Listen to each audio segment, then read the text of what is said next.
Magandang araw po mga kapuntos, at sa araw na ito po meron po akong tampok na video para sa inyo at sana ay magustuhan ninyo. Kaya sa mga bago pa po sa aming channel, please po don't forget to hit the subscribe button at ang notification bell para maging notified kayo sa bawat video na ilalabas ko sa channel na ito. At bilang kahilingan po ng punto por punto team at naway maintindihan po ninyo, sana po wag nyo pong i-skip yung mga ads sa aming mga video.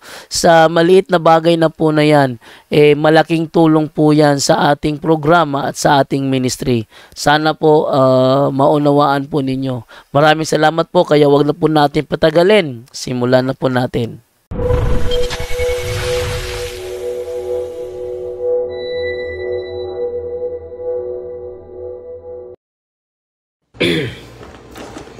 Hello mga kapatid, mga kapuntos, magandang gabi sa inyong lahat. And then nagla-live na sila sa YouTube channel natin. So quick live lang po tayo, but before that, mga greetings natin. So dito muna tayo magla-live dahil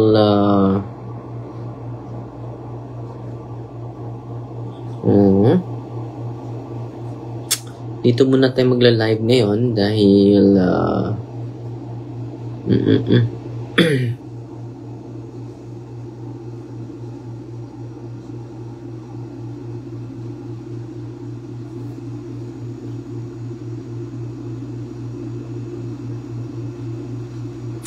So greetings muna tayo, Rosemary De Villa. So dito muna tayo sa YouTube, Facebook page natin dahil nagla-live na sila doon. So sila magla-live sa ano natin, sa punto per punto.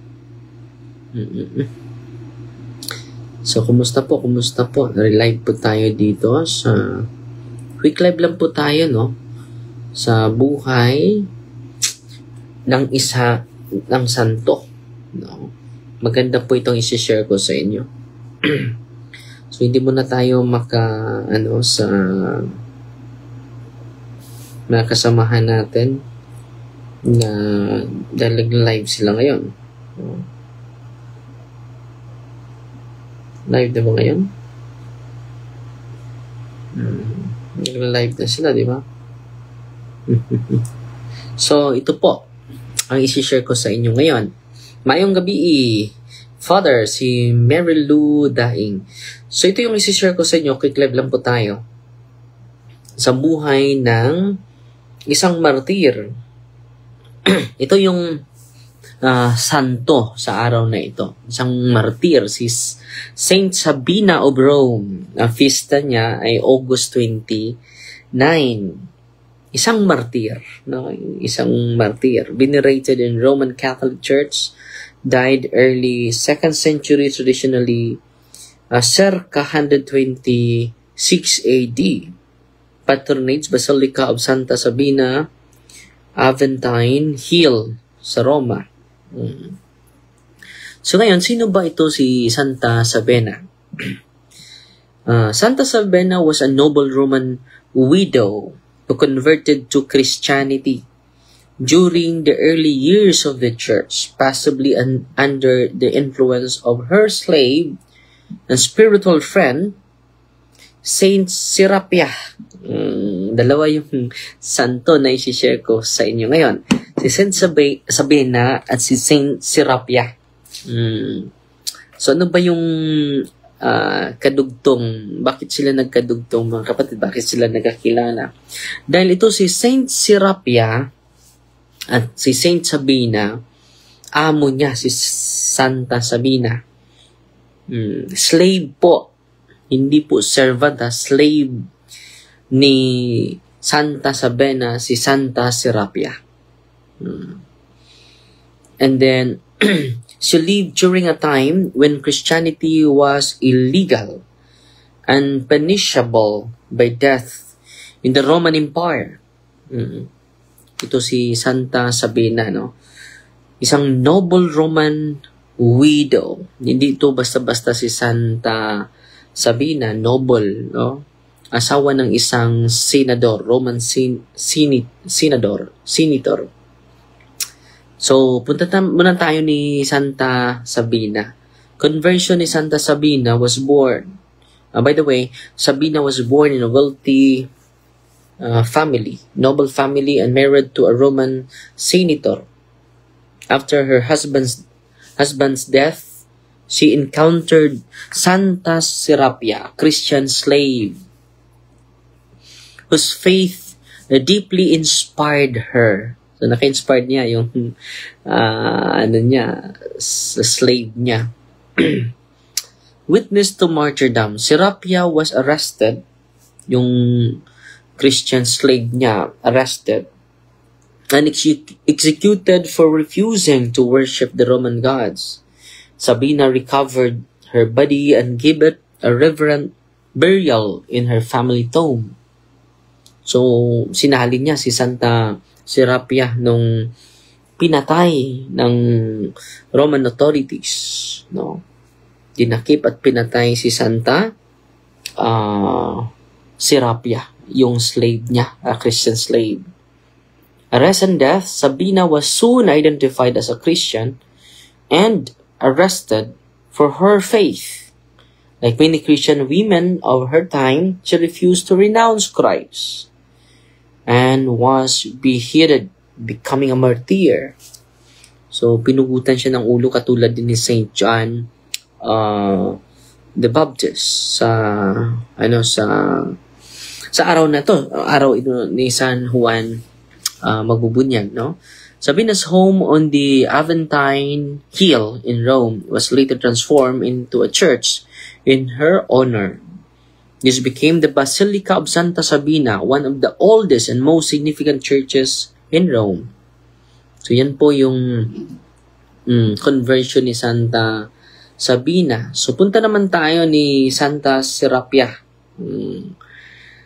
So, Santa Serapia was a Christian slave. So, dalawa itong magkakaibigan na santo ang sinishare ko sa inyo. No? Si Santa Sabina and Santa Serapia. So, puro sila mga martir. No? Sana po ma-inspire po tayo sa buhay ng dalawang ito, best friend. No? Santa Serapia was a Christian slave and virgin martyr. Virgin and martyr pala ito, si Santa Serapia. In early 2nd century Rome, her courage and faith deeply inspired her mistress, Saint Sabina, leading to Sabina's conversion and eventually martyrdom as well. Together, the story reflects the radical equality and spiritual power of the early Christian community. Grabe yung Christian community, no? Yan po yung buhay ni Santa Sabina, Serapia. Origin, Serapia was likely born in Antioch, Syria, to Christian parents. Persecution in her homeland led her to flee to Italy.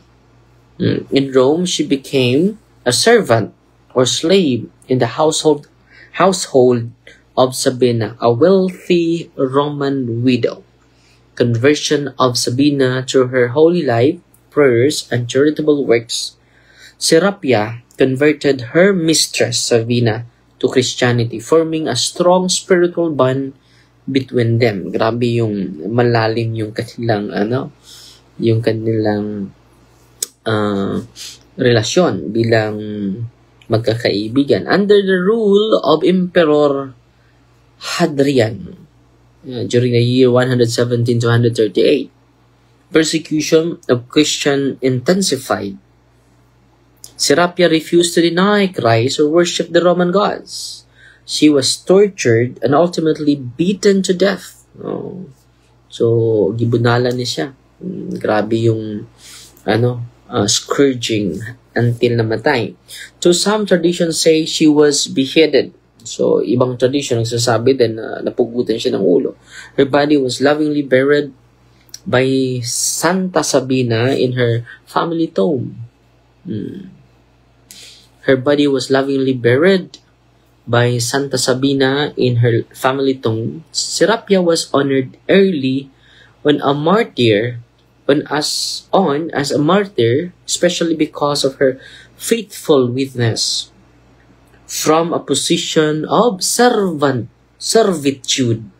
Bilang pagka-servant, inaalay niya yung ordinaryong buhay niya. She gave her best, being faithful. When Sabina was later martyred for her own faith, she was buried near Serapia. Katabi lang sila. The Basilica of Santa Sabina in Rome, on the Aventine Hill, was eventually built on the site of their tomb and became a shrine to both women. Serapia is venerated not only as a martyr but also an example of Christian humility, consistency, the power of lay evangelization. The power of lay evangelization. Yan po yung buhay ni Santa Serapia. Ano yung magandang sayings ni Santa Sabina? Ito yung sayings niya. Let them take my name, my home, even my life, but they shall never take Christ from my heart. Ang ganda, no? Ito, makabigay sa atin ng inspirasyon. Hindi tayo matakot sa mga threat ng mga tao. Hindi tayo matakot sa mga challenges sa buhay. Ang ganda, no? Ulitin ko, ha? Ito yung sayings niya. Let them take my name, my home, even my life, but they shall never take Christ from my heart. No? Ano pa yung sayings niya? No? To share in the sufferings of Christ is the highest honor this world can give me. No? Yung mga pain natin, yung mga challenges natin, yung mga problema natin, ang sabi niya, is the highest honor. Yung pain natin is the highest honor this world can give me. No? To share in sufferings of Christ is the highest honor in this world can give me. So, huwag kang aatras sa mga pagsubok mo sa buhay. Okay? Ang ganda ng sayings niya. Ito naman yung sayings ni Santa Serapia. Sabi niya, if my silence can teach Christ, if my silence can teach Christ, let me speak without words. Ang ganda, no?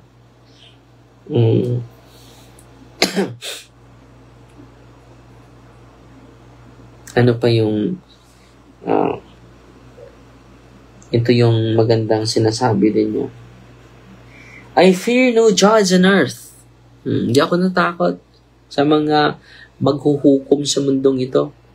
I fear no judge on earth, for I have already stood before the mercy of God. No? Dahil nakatayo na ako sa awa ng Diyos, no? Sa harap ng I've stood sa to. I fear no judge on earth, for I have already stood. Nakatayo na ako before the mercy of God. Wow, no? Ang ganda ng mga sayings, no? Ng mga martir sa araw na ito. So maraming salamat po sa inyo, ha? At greetings lang tayo. 2 minutes lang, greetings.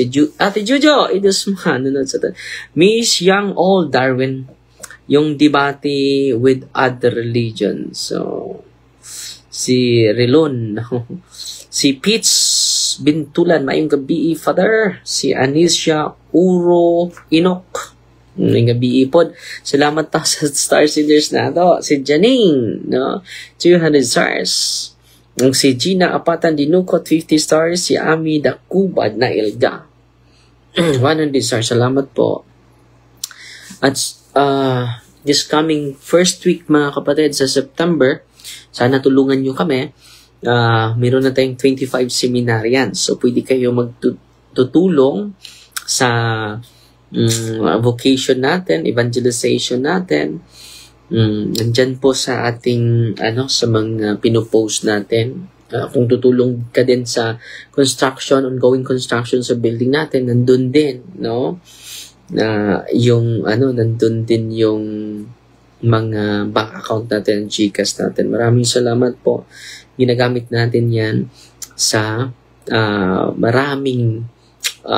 for the glory of God and for the glory of our Diocese of Tagbilaran po. So, mga 10 years from now, marami na mga pari na mga 10 years from now ipadala natin. Dahil alam nyo, marami sa atin sumusuporta lang moral support. Ipagdasal kita, spiritual support. Ipagdasal kita na maging pari ka. Pero walang financial support. No? Paano yan makapatuloy? So, tulong-tulang tayo. Hindi ko kaya ako lang mag-isa. So, we have 25 seminarians po. Meron ng mga theologians. Karamihan sa kanila is philosophy po. Natutuwa po sila. Nakikita nyo naman yung mga picture natin na pinopost, yung mga seminarian na greet sa atin. Sila po yun. No? So, maabot na ng 25 seminarians. No? So, tulungan po natin. No? Yung hindi po yun para palakihay na pagpadala. No? Kahit anong liit yun, malaking tulong na po yun sa future sa ating simbahan po. Dahil gusto ko maraming maging pari. So, yung mga naging pari din dahil galing ako sa pagka-seminarista, marami akong mga kilala na gustong magpari pero walang mga financial support. So, ginagamit natin ito para makalikom tayo at dadami pa yung maging pari sa hinaharap. No? Marami pang pari maging sa hinaharap. So, salamat po. Karen Magno, kumusta ka na? Si Luke Lucky, Father, mayong gabi din ha, unsay buhaton nako. Ang caretaker nako sa balay, ingon nga na ay maglakaw sa taas sa balay.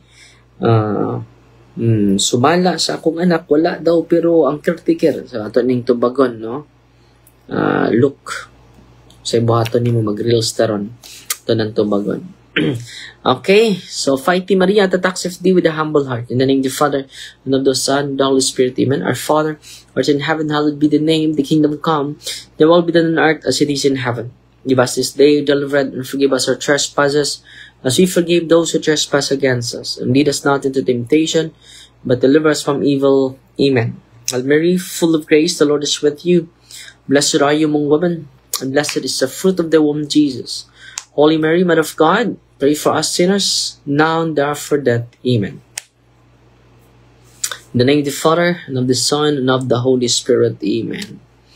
So, Fighty Maria, tatak thee with a humble heart po. God bless.